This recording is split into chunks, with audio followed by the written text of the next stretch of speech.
Hola chicos, yo soy Samira y hoy quiero hablar de cómo Dios no escoge a los más talentosos o a los más inteligentes, sino escoge a los que están dispuestos a seguirle. Y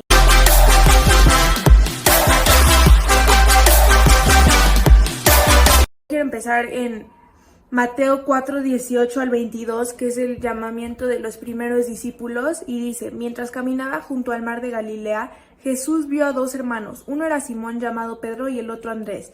Estaban echando la red al lago, pues eran pescadores. Vengan, síganme, les dijo Jesús, y los haré pescadores de hombres. Al instante dejaron las redes y los siguieron.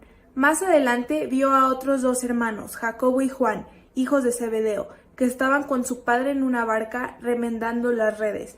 Jesús los llamó y dejaron enseguida la barca y a su padre y los siguieron. Entonces aquí, de observación de estos versículos podemos ver que Jesús llamó a dos pares de hermanos que estaban como pescando, ¿no? Y lo más seguro es que era un negocio familiar porque estaban trabajando como hermanos y luego Jacobo y Juan con su papá.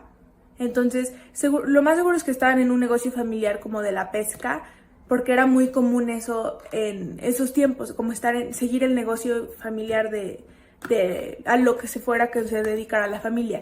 Entonces, eso es lo que podemos ver viéndolo así, pero sí hay que entonces meternos al contexto de qué está pasando, como en esos tiempos y así. Entonces, en esos tiempos, los judíos, desde niños, los niños tenían que como ir aprendiéndose y memorizándose partes de la Torá, que es la Biblia de los judíos.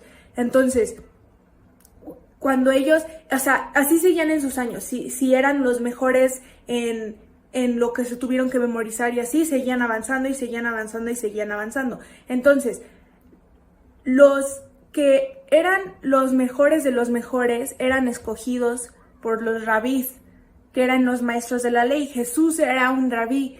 Entonces, se supone que los rabís tenían que escoger a los niños que habían como sido destacado en su memoria y aprendizaje de la Torá y de las leyes y así, y a ellos los escogían para que fueran como sus sucesores.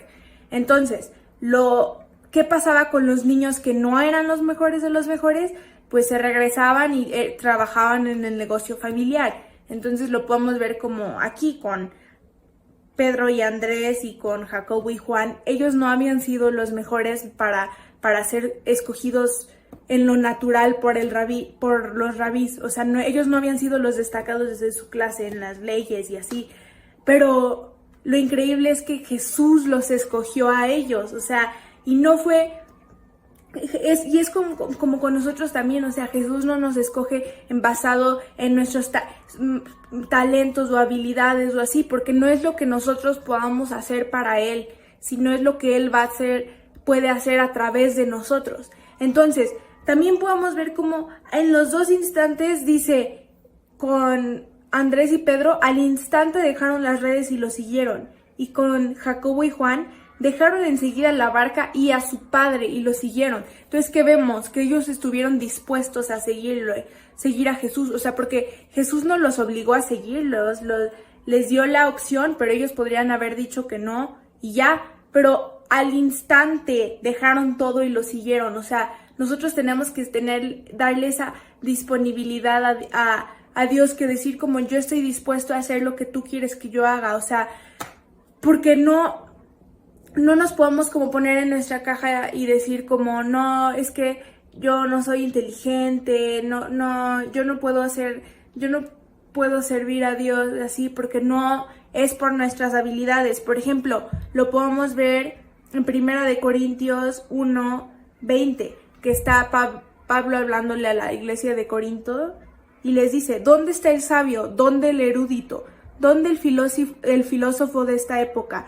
¿No ha convertido Dios en locura la sabiduría de este mundo?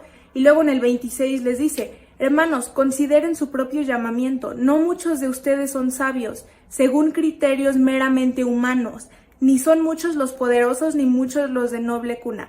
Pero Dios escogió lo insensato del mundo para avergonzar a los sabios, y escogió lo débil del mundo para avergonzar a los poderosos.